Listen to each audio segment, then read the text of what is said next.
Hello everybody, अ very very happy new year. आप सभी को नए वर्ष की बहुत बहुत शुभकामनाएं। मैं आप सभी का बहुत बहुत स्वागत करती हूँ अड्डा 24/7 पर, जहाँ पर आज हम एक बहुत ही इम्पॉर्टेंट टॉपिक करने वाले हैं। नाम है कि क्या अगर आप फ्रेशर हैं, यानी हो सकता है कि आपने कॉलेज पास आउट किया हो या फिर कोई और एग्जाम दिया हो पर CSIR आज तक ना दिया हो, तो क्या आप पहले ही अटेम्प्ट में इसको क्रैक कर सकते हैं? इसके लिए क्या स्ट्रैटेजी रखनी चाहिए, क्या कुछ दिक्कतें हैं जो आ सकती हैं और उनको कैसे सॉल्व करना है, ये सारी ही चीज़ें मैं आज आपको बताने वाली हूँ।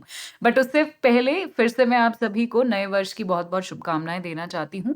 और अगर आप चैनल पर नए हैं तो एक बार फटाफट से सब्सक्राइब कर लीजिएगा। लास्ट में मैं आपको सारी डिटेल्स बताऊँगी कि आप मेरे साथ कहाँ कनेक्ट कर सकते हैं, यानी मेरा एक टेलीग्राम ग्रुप है जहाँ पर मैं जो भी करंट अफेयर्स पढ़ाती हूँ उसकी PDF शेयर करती हूँ, आप वो भी जॉइन कर लीजिएगा। और एक छोटा-सा सरप्राइज़ मेरी तरफ से आपको न्यू ईयर पर मैं देने वाली हूँ। चलिए पहले उस सरप्राइज़ के बारे में ही मैं बात कर लेती हूँ। तो अगर आप 1 साल का करंट अफेयर कहीं ढूँढ रहे हैं, तो आज शाम को 6 बजे 6 पीएम अड्डा 24/7 रेगुलेटरी बॉडीज़ पर मैं आने वाली हूँ लाइव, जहाँ पर 1 साल का करंट अफेयर यानी जनवरी 2023 से लेके दिसंबर 2023 तक का करंट अफेयर मैं आपको करवाने वाली हूँ यहाँ यूट्यूब पर फ्री में, जिसकी PDF भी मेरे टेलीग्राम पर फ्री में मिलेगी। वो सेशन आप ज़रूर जॉइन कीजिएगा। आप मेरा टेलीग्राम जॉइन कर लीजिएगा, वहाँ पर मैं उस सेशन का लिंक भी आपको भेज दूँगी, ठीक है? चलिए अब शुरू करते हैं। तो आई एम श्योर आप 2 कैटेगरी के यहाँ पर स्टूडेंट्स होंगे, या तो आपने कॉलेज पास आउट किया होगा या फिर हो सकता है कि आपने जो है यहाँ पर पहली बार आप CSIR दे रहे हैं। तो कॉलेज अगर पास आउट किया है तो भी आप सही स्टेज में हैं और आप फिर भी क्रैक कर सकते हो। और हो सकता है कि आपने कोई बैंकिंग का एग्जाम दिया हो सकता है कि इससे पहले आपने कोई SSC का पेपर दिया हो, तो आपके लिए और भी ज्यादा फायदे हैं और आसानी से आप ये एग्जाम क्रैक कर सकते हैं। पर चलिए समझ लेते हैं कैसे। सबसे पहले आपको एक सही स्ट्रैटेजी और प्लानिंग रखनी पड़ेगी। उसके लिए सबसे पहले आप सिलेबस को एक बार अच्छे से देखिएगा, थोड़े से PYQ को एनालाइज कीजिएगा, जिससे आपको समझ आएगा कि कौन कौन से सब्जेक्ट पूछे हुए हैं, मेरे कौन कौन से सब्जेक्ट वीक हैं, या मेरे कौन कौन से सब्जेक्ट जो हैं वो स्ट्रांग है। या हो सकता है मैंने ये वाले सब्जेक्ट पढ़े हुए हैं तो मुझे इनमें कम ध्यान देना है, बाकी के सब्जेक्ट जो नए हैं उस पे मुझे ज्यादा फोकस करना है। ये एक स्ट्रैटेजी आप बना लीजिए, ठीक है? अगर आपको एक स्ट्रैटेजी की डिटेल वीडियो देखनी है तो 50 डेज का स्ट्रैटेजी मैंने आपके लिए सेशन लिया हुआ है ऑलरेडी, वो भी आप देख सकते हैं, ठीक है? तो स्ट्रैटेजी और प्लानिंग के लिए आप देखेंगे सिलेबस और PYQ, ये दोनों ही चीजें मैंने अपने टेलीग्राम पर शेयर करी हुई हैं। टेलीग्राम का लिंक मैं आपको एंड में प्रोवाइड कर दूंगी। And you need to be consistent, आपको कंसिस्टेंट रहना पड़ेगा। ऐसा मत कीजिएगा 4 दिन पढ़े फिर 2 दिन का ब्रेक ले लिया, फिर 3 दिन पढ़े फिर 3 दिन का ब्रेक ले लिया, इस तरीके से मत कीजिएगा। क्योंकि देखिए फरवरी में एग्जाम है, यानी हम 1 महीना लगा के चलते हैं कि हमारे पास जी 1 महीना है। फेब में हमें नहीं पता कब पेपर होगा। अगर फेब के 15 फेब के बाद होता है तो और अच्छी बात है, हमें थोड़े एक्स्ट्रा दिन मिल जाएंगे। बट अगर पहले हो गया तो दिक्कत हो जाएगी। ऑल्सो पेपर 1 और पेपर 2 हो सकता है साथ हो सकता है अलग अलग हो, ये नोटिफिकेशन में नहीं लिखा गया है। तो अभी के लिए हमें पेपर 1 और पेपर 2 दोनों की इकट्ठे प्रिपरेशन करनी पड़ेगी। काफी सारे सब्जेक्ट्स हैं तो इसीलिए कंसिस्टेंसी बहुत ज्यादा मैटर करती है। आप बीच में तोड़ेंगे नहीं कंसिस्टेंसी को। चलिए जी मैम, ये तो हो गया। अब हमें करना क्या है अगर मैं एक फ्रेशर हूं तो सबसे पहले आपको यहाँ पर मैं एक बार सिलेबस दिखा देती हूँ। इसमें आपका पेपर 1 यहाँ पर आने वाला है, जो कि जनरल अवेयरनेस होगा, 2 घंटे का होगा, 100 नंबर का होगा, जिसमें आपकी हिस्ट्री आने वाली है, ठीक है? इंडियन नेशनल मूवमेंट आने वाली है, जो आप पढ़ेंगे स्पेक्ट्रम से। स्पेक्ट्रम एक छोटी सी किताब है बट बहुत इंपॉर्टेंट है। वहां से इंडियन नेशनल मूवमेंट के चैप्टर्स पर ज्यादा ध्यान दीजिएगा। पढ़नी आपको पूरी है बट इंडियन नेशनल मूवमेंट के कुछ चैप्टर्स है उन पे ज्यादा ध्यान दीजिएगा। बाकी आपको एंशियंट और मेडिवल हिस्ट्री पढ़नी हो तो उसके लिए आप NCERT जरूर पढ़िएगा, बहुत ही अच्छी किताबें हैं। फिर उसके बाद कॉन्स्टिट्यूशन और पॉलिटी के लिए तो हमारी बाइबल है जी लक्ष्मीकांत, वो ही आपको पढ़नी है। उसमें भी सारे चैप्टर्स नहीं पढ़ने हैं। इसी सिलेबस का एक डिटेल्ड वर्जन भी है जो मैंने अपने टेलीग्राम पे शेयर किया हुआ है, जो डिटेल सिलेबस में दिया हुआ है। सिर्फ वही चैप्टर्स आप लक्ष्मीकांत में से पढ़िएगा। फिर करंट अफेयर्स की मैं आपको मंथली PDF देने वाली हूँ। आप मेरी मंथली PDF पे 100% रिलाय कर सकते हो और यहाँ से पढ़ सकते हो। इस मंथली PDF में सिर्फ करंट अफेयर्स ही नहीं, बाकी आपका इकोनॉमी वाला पोर्शन हो गया, आपका जो है कहीं ना कहीं जो हमारा पॉलिटी वाला पोर्शन है ना, क्योंकि पॉलिटी के क्वेश्चन भी हमारे करंट अफेयर से आते हैं, राइट? ज्योग्राफी वाले क्वेश्चंस हो गए, ये सारे एनवायरमेंट वाले क्वेश्चंस हो गए, ये सारे क्वेश्चंस भी आपके मंथली मैगजीन से, ये सारे सब्जेक्ट्स भी कवर हो जाने वाले हैं। रही बात इंग्लिश की, तो इंग्लिश आई एम श्योर अगर आपने देखिए कभी ना कभी तो स्कूल में इंग्लिश पढ़ी होगी, उसके बाद हो सकता है कॉलेज में ना पढ़ी हो, बट उसके बाद अगर आपने कोई भी पेपर दिया हो, बहुत ही ईजी लेवल की इंग्लिश आती है। इसमें आपको पढ़ने से ज्यादा थोड़ा सा प्रैक्टिस पर ध्यान देना पड़ेगा। पड़ेगा। थोड़ी-सी इन सारी ही चीज़ों की प्रैक्टिस कीजिएगा और आपका इंग्लिश प्रिपेयर हो जाएगा। फिर हम बात कर लेते हैं 25-25 नंबर के सारे सब्जेक्ट्स की, जहाँ पर ये 2.5 घंटे का आपका एग्जाम होगा। जनरल इंटेलिजेंस यहाँ पर, ठीक है? आपका थोड़ा-सा मैथ्स, रीजनिंग का टेस्ट होगा यहाँ पर। जनरल साइंस, जिसके लिए अगेन आप एनसीईआरटी फॉलो कीजिए और प्लस करंट अफेयर का जो मंथली मैगज़ीन मैं दूँगी वो फॉलो कीजिए। इकोनॉमिक और एनवायरमेंट के लिए आप मेरा करंट अफेयर का मंथली मैगज़ीन फॉलो कीजिए। इकोनॉमी के लिए 12वीं क्लास की हमारे पास एक इकोनॉमिक्स आती है, 12वीं क्लास की एनसीईआरटी है, वो आप पढ़ लीजिएगा। अदरवाइज़ आपको अगर नोट्स चाहिए तो डेफ़िनिटली हम अपनी क्लासेस में आपको सारे ही नोट्स बना के प्रॉपर्ली दे देते हैं, ताकि आपको अलग-अलग किताबें ना पढ़नी पड़े और टाइम भी कम है। हमारे पास इतना टाइम भी नहीं है कि हम 10 किताबें पढ़ें अभी, है ना? कोई नोट्स बना के दे दे, उसी को पढ़ ले, उसी को रिवाइज़ कर ले, अभी हमारे पास उतना ही समय है।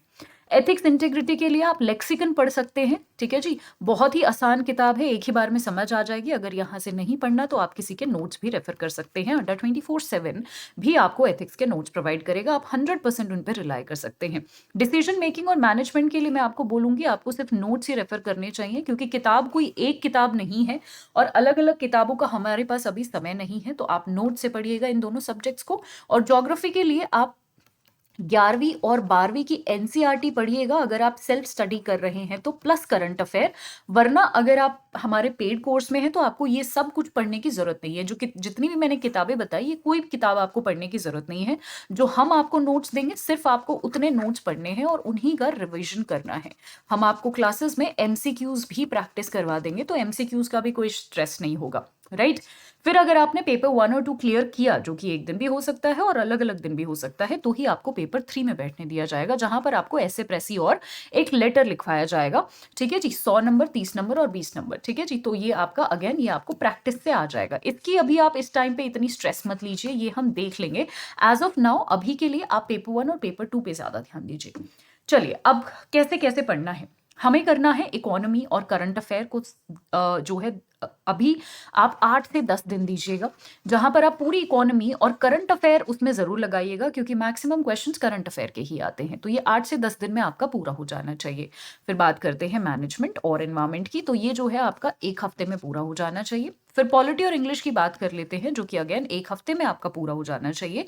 अगर आप ये सोच रहे हैं कि ये मैंने कैसे लिखा है, तो मैंने एक हैवी सब्जेक्ट लिखा है और उसके साथ एक लाइट सब्जेक्ट ऐड किया है। हिस्ट्री जैसे हैवी सब्जेक्ट है, उसके साथ एक लाइट सब्जेक्ट आप पढ़िएगा। इससे आप बोर नहीं होंगे और आपका जो है कहीं ना कहीं इंटरेस्ट बना रहेगा पूरे दिन में, राइट? और अभी बिल्कुल हमारे पास जी ऐसा समय आ गया है कि हमें 15 से 18 घंटे देना पड़ेगा, तब जाके हमारा 1 महीने में सिलेबस पूरा होगा। हिस्ट्री और एथिक्स आपको दोनों 10 दिन में पूरे करने हैं, और उसके बाद ज्योग्राफी हो गया, डिसीजन मेकिंग हो गया, इसमें आपको 1 हफ्ता देना है। यहाँ से आपके मेजरली सारे सब्जेक्ट्स हो जाएंगे। करंट अफेयर मंथली मैगजीन आपकी सबसे इंपॉर्टेंट रहेगी, जो मैं आपको प्रोवाइड करूंगी पूरे 1 साल की, ठीक है जी? तो यहाँ से आप अच्छे से पढ़ सकते हैं। ये मैं आपको कहाँ प्रोवाइड करूंगी? ये मैं आपको पेड क्लासेस में प्रोवाइड करूंगी, उसका डिटेल भी मैं आपके साथ शेयर कर देती हूँ, ठीक है? सो ये है हमारी पेड क्लास। 2-3 मुझे इंपॉर्टेंट डिटेल शेयर करनी है, ध्यान से देखिएगा। ये है हमारा बैच जो ऑलरेडी शुरू हो चुका है। इसमें मेरी क्लासेस 4 तारीख से शुरू हो रही हैं। और अच्छी बात यह है कि 1 जनवरी आज के लिए एक बहुत ही ग्रैंड ऑफर है, ह्यूज ऑफर है, जहां पर आपको 81% डिस्काउंट मिल रहा है। 80% नॉर्मल डिस्काउंट प्लस 1% अगर आपने ऐप से एनरोल किया तो।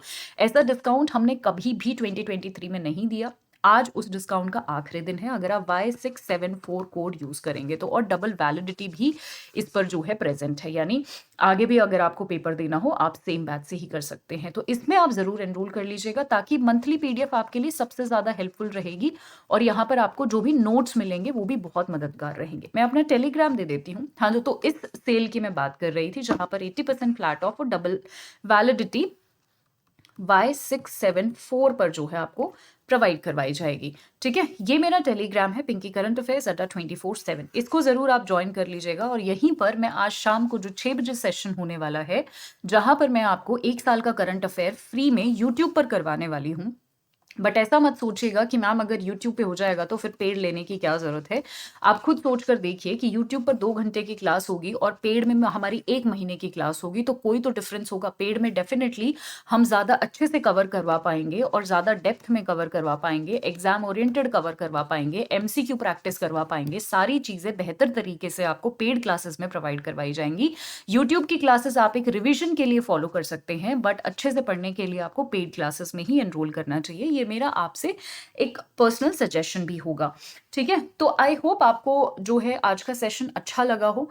अगर आपका कोई भी डाउट रह गया हो, कोई भी समस्या रह गई हो, तो आप मुझे मेरे टेलीग्राम पर मैसेज कर सकते हैं। आज के लिए इतना ही। Thank you so much everyone, and आप फर्स्ट अटेम्प्ट में डेफिनेटली क्लियर कर सकते हैं। अच्छा, एक चीज़ मैं यहाँ पर आपको जो है बताना भूल गई कि हमेशा याद रखिए कि जितने भी हमारे ये वाले सब्जेक्ट्स होते हैं, जैसे यहाँ पर जितने भी सब्जेक्ट्स लिखे हैं, ये वाले सब्जेक्ट्स हमारे रीड और रिवीजन के ऊपर ज़्यादा डिपेंडेंट होते हैं, ठीक है? रीड और रिवीजन पर। वही रही बात रीजनिंग, मैथ्स ऐसे सब्जेक्ट की, तो ये हमारे प्रैक्टिस ओरिएंटेड होते हैं। यानी कुछ क्वेश्चंस उठाइए, फॉर्मूलाज याद कीजिए, और जितने क्वेश्चन प्रैक्टिस करोगे उतना ही आपका रीजनिंग मैथ स्ट्रांग होगा।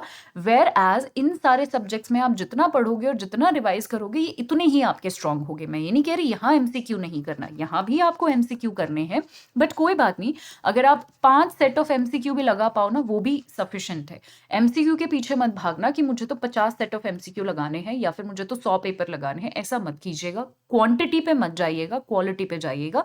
बेशक 5 करो, उसी को अच्छे से एनालाइज करो कि आपकी इकोनॉमी कमजोर रह गई है, मैनेजमेंट कमजोर है, या एनवायरमेंट कमजोर है, या करंट अफेयर कमजोर है, और उसको दोबारा से फिर क्या करो, रिवाइज करो। अगर आप ये स्ट्रैटेजी रखेंगे तो आप फ्रेशर हैं, पहली बार दे रहे हैं, आपका 100% एग्जाम क्लियर होगा। ठीक है, आज के लिए इतना ही। Thank you so much everyone, and a very very happy new year आप सभी को। एक बार फिर से दिन को सेलिब्रेट भी कीजिएगा, और थोड़ा सा अपना पढ़ाई का भी ना स्केड्यूल बना लीजिएगा, है ना? क्योंकि बहुत सारे बच्चे नए दिन बहुत सारे रेजोल्यूशन लेते हैं कि आज हम पूरे साल ये करेंगे, यहाँ से पढ़ना शुरू करेंगे। तो आप भी अपना एक स्केड्यूल बनाइएगा कि मुझे आज से लेके February 1 तक 1 महीने में पूरा CSIR का अपना सिलेबस कंप्लीट करना है। ऐसे ऐसे करना है, मैं पहले ये सब्जेक्ट करूंगा, मैं इसमें स्ट्रांग हूं तो मैं इसको कम टाइम दूंगा, इसमें वीक हूं तो इसमें ज्यादा टाइम दूंगा, ठीक है?